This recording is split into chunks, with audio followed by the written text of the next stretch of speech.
All right, welcome back. It's early July 62, and we'll start off here in Virginia and Maryland. Basically, the Confederacy has a pretty strong defensive position holding Alexandria, Loudoun, and now Harper's Ferry. There's a very large force with Edmund Kirby Smith up here in Maryland as well. So our forces are pretty much all out of supply. So I'm going to try to see if they can evade and make it back.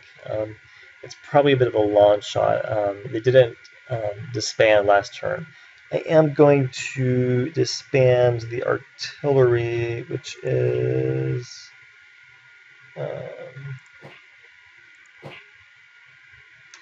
no, there's a large force of artillery here I do want to disband just to ensure that they don't get captured. We did lose Mobile, Alabama.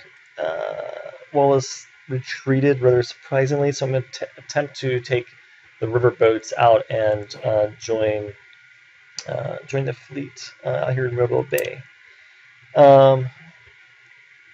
Grant will be promoted to a 3-star general and is going to move south to one region between Corinth and Memphis. Here is the force in Union, Missouri. I really don't think they could defeat Forrest's 2 divisions, but I could try. It might be worth a try. Definitely is a bit of a long shot though. But let's give it a go and see what we can do.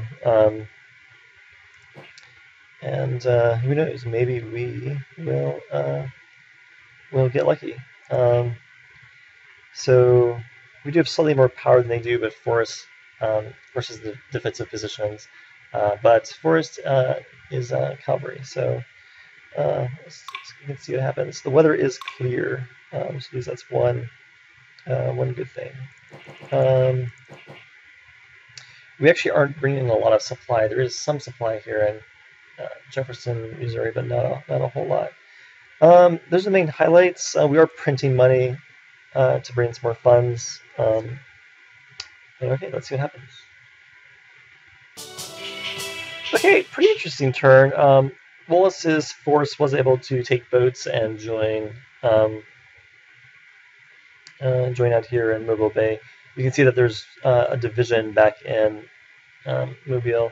It looks like most of Beauregard's force has gone back north to Corinth, and Grant is now in between here and in Memphis.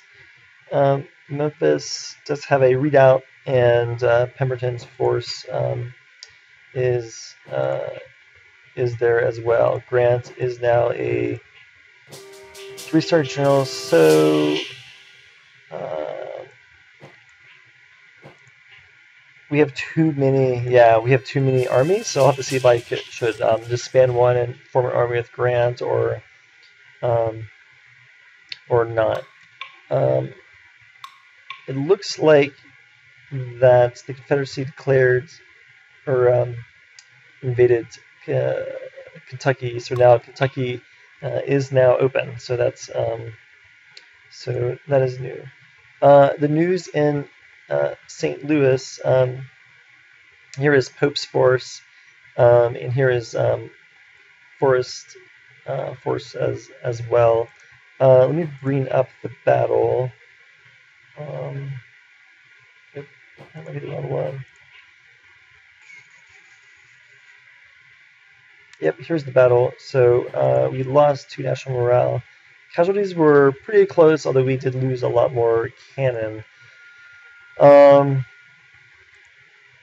So one option possibly would be to go ahead and send Kearny's force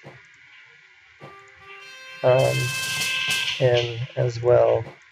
We don't have any other reinforcements. General Waddy is over here now, so there's still the 2 divisions, Shelby and Forrest's division here. So it's probably one. That is probably, I guess, one possibility. In West Western Virginia, nothing too much happens other than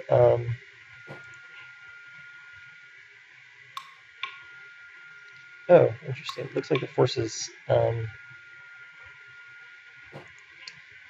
stop. So I'm not really sure why they stopped there. They were scheduled to go the rest of the way, but anyways, they're here. As you can see, there's not much left of them as they're pretty much taking large supply hits. Lee has a very, very large force with Jackson and Smith's Corps here in Harpers Ferry. All right, so those are pretty much the highlights. I guess the big news is, big new news is that Kentucky is now open. Okay, see you next time.